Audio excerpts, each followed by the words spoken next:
Hey guys, what's going on? I'm Chris, I'm Bobby. and we're back with another educational episode for Embers and Insights. Today we're going to be talking about boutique cigars, maybe some boutique cigars you have overlooked in the past. But yeah, we'll start off with talking about what's boutique. So I'd like to give you my interpretation of what it is, and then you can correct me if I'm wrong. I'm sure it's going to be perfect. Throw it in my face. I feel like boutique cigars are more. I think there's more of an art to the bands, the design. Like you look at this, I think it's just more artistic. You think of Tatuaje, Crown Heads, Foundation. They're more boutique because I think they're also independently like an independent. Like I compare it to film, like independent films versus big budget films. They're smaller. You know, for Crown Heads, I think like maybe 5 to 10 people work there total. Yeah, it's a smaller company. So it's a smaller sure. company mixed with unique. I'll say, I know it's such a generic word, but like unique branding style. So that's my interpretation of what boutique is when people say premium versus boutique. So please throw it in my face of how wrong I am with that. No, I mean I think that was perfect. I mean, the main thing that I think of when I think of boutiques is just they're more artisanal in their ways. Some things that they do, they don't really mass produce their cigars much. They take more pride in, selecting different blends that are that their fans are going to love. I mean, some boutique manufacturers, I know you mentioned Tatuaje, Viaje is another one where people kind of, cigar geeks kind of seek them out. Same thing with Crown Heads and Foundation as well. Yeah. They just take more pride in their craft. They're not mass produced. They're not just throwing shit to the wall and seeing what sticks kind of stuff. Yeah. And they also like Romacraft, for example, they come out with all types of crazy different barber pole styles and different ways that they wrap their cigars with crazy all different types of wrapper shades and things like that. So that's kind of my interpretation of boutique. Okay. And like you said, I think it's necessarily smaller companies. Some do have their own factories. Some go they outsource production, but they also are closely relevant in the blending process. I don't know if relevant was the right word there, but would Romacraft be considered a boutique cigar? I would say so. I would say they so. have their line is pretty big. I feel like they do produce their cigars at pretty big factories. Yeah. I feel like also their their style is just very. They're getting bigger, and I would say Foundation is like on the cusp. I still consider them boutique on my spectrum, but they're getting very large as well. Your everyday cigar smoker is starting to recognize Foundation, whereas beforehand I think it was more of the cigar geeks kind of people that follow like Nick and his story and everything like that, and there's the brands in general. But they're getting a lot larger. I saw Cigar Aficionado post about Foundation, and I was kind of like, yeah, this is like kind of like you've moved up to the big league, so to speak. Yeah. For sure.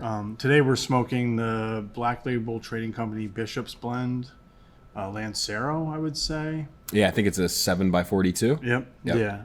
That's one cigar and one particular brand that is boutique through and through. I think the owner, James Brown, which I found funny because the name, I immediately went to the soul singer.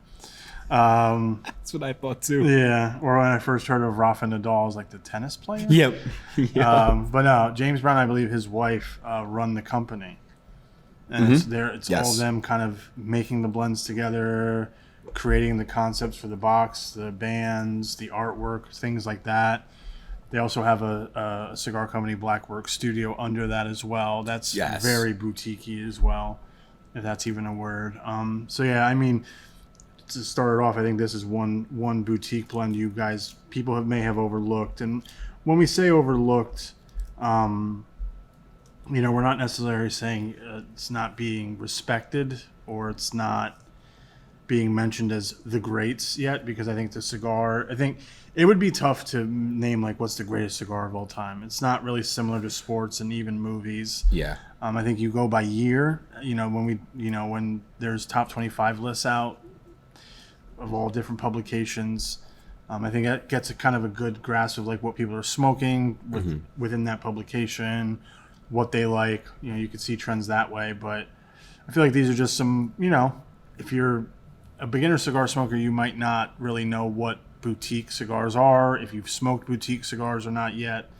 But I think, yeah, some of these brands overlooked. I'm trying to spin it in a positive way, because overlooked could mean like, oh, people just ignore them, right? Yeah, and when you're going to cigar shops or shopping online and you're looking at necessarily top sellers, you may not find these brands there, but it's good to dig around and just touching on your overlooked statement, it's really, when you're going to cigar shops, you kind of want to maybe ask for cigars that aren't like the top sellers, because I know a lot of people push at cigar shops that I've been to. I'm not necessarily saying bigger shops, but just some small shops, they kind of just push things that they really like. And some of those may be boutiques. And if you don't really know and you're a beginner, novice cigar smoker, you're not going to be really pointed in the right direction all the time. Yeah, I'm sure they're pushing cigars that they need to sell that will make, help them out profit-wise. But, you should be hopefully going to someone who's going to ask you questions to understand your palate, how long you've been smoking, all that, and guide you in the right direction. For sure. Sean, yeah. What's another boutique cigar? Oh, go ahead. You want to talk about this one? Yeah. I mean, this one's coming out of Nicaragua, out of the Black Label Factory. What's the blend on it? It's got a Ecuadorian Habano Maduro wrapper. Ecuadora the Explorer. Ecuadora. Fillers from Nicaragua, Connecticut, and I think Pennsylvania broadleaf on there as well, which is really nice. And it's on the medium to full side. Yeah. Newer smokers may think it's more on the full side, but it's I'd say it's about medium full for me. Pennsylvania broadleaf always kind of scares me ever since I had the Southern Draw. Oh. Jacob's Ladder Brimstone. I believe that has a Pennsylvania broadleaf, right? I think it may. But that's a dark sucker, man. That one, you gotta make sure you're good. You're full. You're loaded up. This is very smooth, especially for a Lancero. This is the first time I'm smoking this particular cigar. I think off camera I was telling Bobby I've smoked a handful of other Black Label Trading Company, Blackwork Studios, but this cigar I love the color scheme. It's red and black. Oh yeah, the branding's awesome. It looks metal. Like when people say, "Oh, it looks metal," it's metal. This looks like metal. And I kind of like I said, the length, and it's really smooth right off the bat. I want to say maybe I'm starting to make my way into the first third, like pretty deep into there. And so far, it's been very smooth. It's went so well with my coffee that I finished my coffee already.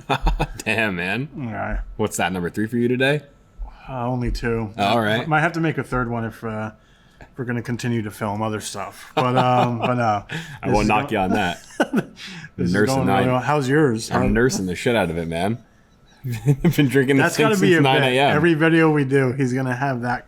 I think Tyler called it mud water. Yeah, it's basically like mud water at this point with the ice melted in it. At that point, it can't be cold either. Nah, it's like we should just do a segment on Bobby's coffee. Yeah, we might just have to do that. Spin it off into its own podcast. 30 minutes of just the coffee sitting there and people getting mad, like the U-log. So yeah, I think this is one brand that would have been possibly overlooked by beginner cigar smokers or cigar smokers who stick to like what they know and their premium cigars, right? Yeah. What's another boutique brand? So another one is the Oscar Valladares Superfly. Superfly. I love that name. Love the branding on that as well. That comes out of Honduras. That has a Mexican San Andreas wrapper. I believe it's more on the fuller side. I'd say medium to full for myself, but if you're not used to full-bodied, full-strength cigars, I'd say it's more on the full side. Look out for that.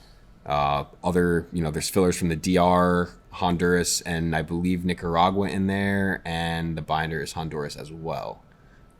But I've smoked that a few times, and I've really enjoyed that cigar. I've smoked the Superfly and the Superfly Connecticut. Okay. Religiously. I think I'm I don't know. Can I be a fan if I only like 3 of their cigars in their line?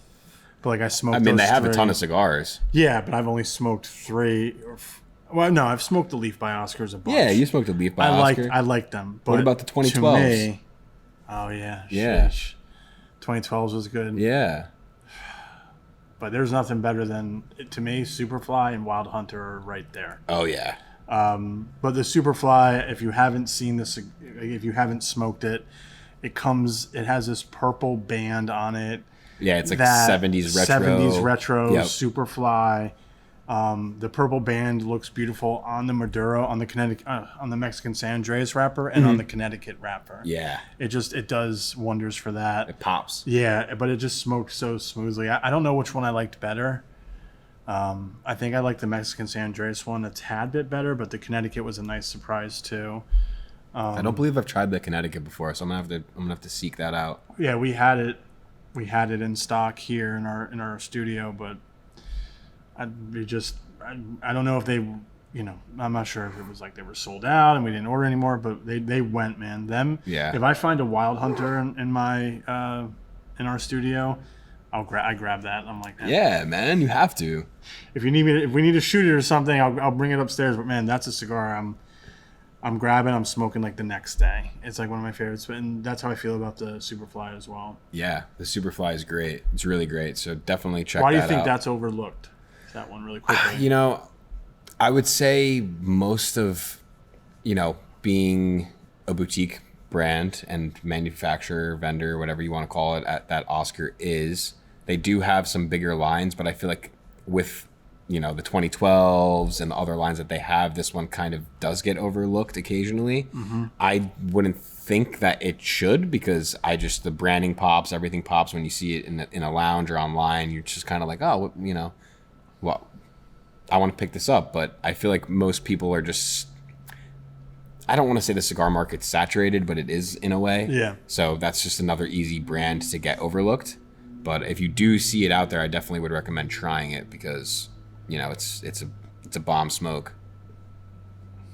What do we have next? I think that we got the Adventura line, which I love Adventura cigars. Okay. I love haven't Adventura smoked cigars. too many Adventuras, so I'll let you take this. Sure, yeah. I mean, so the Explorer, it comes out of the DR. It's blended by Henderson Ventura, I believe, and has a Mexico wrapper, Indonesian binder, and fillers from Ecuador and the Dominican Republic, I believe. It's more on the medium side here. Yeah. So I know the first couple that we talked about were more on the medium full side. But, Adventura is a brand that is really gaining leverage. I actually had the pleasure of going to one of their factories a couple years back, and I got to meet Henderson. Oh, nice. So that was a really cool experience, and just seeing them. I mean, that was before they were even able to be sold in the U.S. market. So seeing them from kind of the start of their whole brand to where they are now is such an incredible thing. I mean, they still have a lot to go, but they're really starting to pop. I mean, I'm seeing them into a lot more shops. I know we carry them. Yeah.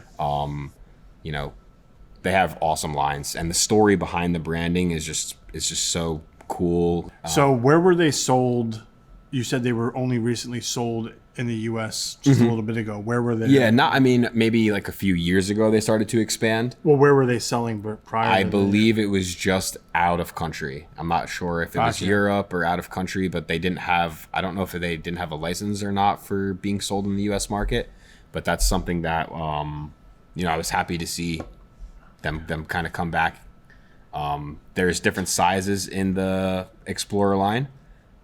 There's a short Robusto, Gran Toro, and I think a Robusto Grande as well. So that's definitely a cigar you should check out, the Explorer. And if you see any other Adventura lines out there, I would definitely recommend trying to, seek out any of their cigars and give them a try. They have the Navigator out there. They got Blue Eyed Jack, which is one of my favorites. They got the Royal Return, they have the Queen's Pearl and the King's Gold. There's a ton of cool lines. I didn't know that. Yeah, they have a ton of cool lines now. And I wasn't familiar with your game with knowing their whole line. Yeah, I mean, Henderson's the man, and he kind of showed us around the DR and his factory, and we had the pleasure to see him blend. Y'all good over there? Yeah, just caught me on camera getting burnt, so that should be fun. Hey, at least I'm not ashing on myself today. Just all over the laptop as usual. It's okay. Go check them out. Yeah, definitely check out Adventura's lines and give them some support. Yeah, for sure. So I guess this answers my question. I asked earlier if Romacraft is a boutique, because the next cigar that you may have overlooked that's a boutique cigar is the Romacraft Intemperance Whiskey Rebellion 1794. This was one of the first cigars for Romacraft I ever shot, like I filmed. Oh, yeah? And I tried, and I really liked it. It's paying tribute to the rebellions against Alexander Hamilton's unfair whiskey tax that took place from 1791 to 1794. Well, let me see. There's a few different sizes as well. Yeah, there's a few different sizes, but it originated in Nicaragua. Yep. With an Ecuador Habano wrapper, an Indonesian binder, and filler tobaccos from the Dominican Republic and Nicaragua. Yep. So it's pretty similar to the Adventura. Yeah. Like in terms of what tobaccos they're used. Yeah, similar tobaccos for sure. The strength on this one's a little stronger. I think it's more on the full side. I would say medium full for my palate, and probably yours as well, but definitely on the fuller side. And I do like for this, like how the branding and the message of this cigar fits in the boutique branding in terms of like, the unfair whiskey tax was probably benefited the rich back then. Oh, for sure. Right. And boutique, I want to say boutique is not for rich, people who spend a lot of money, because people who spend a lot of money on cigars, if they like boutique cigars, they'll invest in them. But it just kind of goes to show like the independent, I guess, what would I say? Like the independent theme, of independent or smaller market. I think that could fit well with it. I know that's a fucking stretch there, but it's just, I think that's kind of the theme I'm seeing. It is a very smooth cigar. I think it's a torpedo as well, right? And they come in a few different sizes. Yeah, and the one I smoked was the torpedo shaped cigar. Okay. What's the pointed one? Is that torpedo? Is it? No, Parejo's round. Round. Yeah. So the torpedo or figurado. Figurado. Yeah. That's what it was. Yep. Sorry, figurado. Yep. I'm half asleep here, guys. I'm sorry. Refill that coffee, baby. Yeah. But some delicious flavor notes. I think you might pick up. I would say if you're more of a seasoned cigar smoker, maybe as a beginner you might pick it up, but you'll get taste of like earth, wood, cedar, and coffee. And it really depends on what you pair it with. Probably would want to pair this with a whiskey, right? It's Whiskey Rebellion. It's Whiskey Rebellion. I would say that kind of giving it back to the man. Yep, perfect pairing for that. Perfect pairing for that. And yeah, I think the price and the size on those are really good. Yeah. I mean that's one that's definitely probably overlooked from their portfolio. I know they have a vast portfolio, so they got the Cro-Magnons, the Baca. The Baca. They have they have so many lines, and that may be why one of the reasons why we may not have necessarily considered them boutique, because their portfolio is so vast. But it's also they take pride in what they're rolling and what they're doing while they're blending these cigars. Have you had the Volstead by them? That's the last cigar I remember having from them. No, I don't think I have, and that's in the Intemperance line, I believe. Yeah. And the cigar band pays homage to the Texas Longhorns. Oh, that's the orange. I think the orange and white. Band. Yes. Well, that's what I assume. I might be wrong, like I usually am, but I feel like it pays homage to that. So yeah, I would say those are like the four major boutique cigars that you may overlook. I feel like there could be other boutique brands that are overlooked, or like there's like Crown Heads to me is boutique-y, but then they put out like the La Verita, which is a little more pricier for the people who want to spend the price for premium cigars. Agreed. But then they'll still have like the Juarez, Jericho Hill. So I feel like they're like a culmination of both, and you might come across some cigar lines like that, cigar brands like that. But I feel like whether it is premium or how we're talking today, boutique, I guarantee you even Bobby and I overlook some boutique cigars, lines, and brands just because there's so much out there. Yeah. But if you're looking for... Smoke got me. My dude's inhaling over here. No, but if you're looking for something... Yeah, if you're a new cigar smoker and if you're kind of looking to branch out, I don't want to assume, if you're a new cigar smoker, you're just smoking Connecticut's or you're smoking just Romeo and Julietas. if you want to branch out, you want to get into the boutique cigar world, this is like the perfect place to start. I would also, goddamn, the smoker is really attacking me every time I talk. And I'm not even like smoking my own cigar, but no. Yeah, if you're looking for any other brands, like we said in the beginning, Tatuaje, Foundation, Crown Heads, Warped is another good one. Oh my god. Yeah. Dude, I can't get enough of Warped cigars. Yeah, man. Kyle does it good. Yeah. I would say seek any of those out. The options are endless out there. So another tip is, if you're searching around the internet or if you're in a shop, etc., ask what kind of boutique cigars the tobacconists like in the shop, or if you just want to kind of browse on the internet, browse the web, see boutique cigars, and then, see if we carry them on cigars.com, because we carry a lot of boutique cigars that are overlooked, more than what we just discussed here on this list. So, I mean, the options are endless, and you'll definitely be able to find one that's going to hit your palate great. So, 2 questions for you. Yeah. Just because I see them in my view over here. Alec Bradley, before they went to STG, would you say they were more boutique? So I would say they were kind of, I guess when they first started, they were probably, and that was maybe even before I was in the industry when they started. I would say some of their lines are like the Alec and Bradley lines, like the Blind Faith, Gatekeeper, Kintsugi, things like that. I would consider more on the boutique side, opposed to like the regular Alec Bradley lines that they have, Black Market, Prensado, all of those. But I would say, if I was judging, I would say they're more probably on the boutique side before, they went over to General Cigar or Forged. But yeah, I mean, those are other great options. If you can seek those out, definitely go for it. Nice. Yeah. Yeah, and then what about Punch?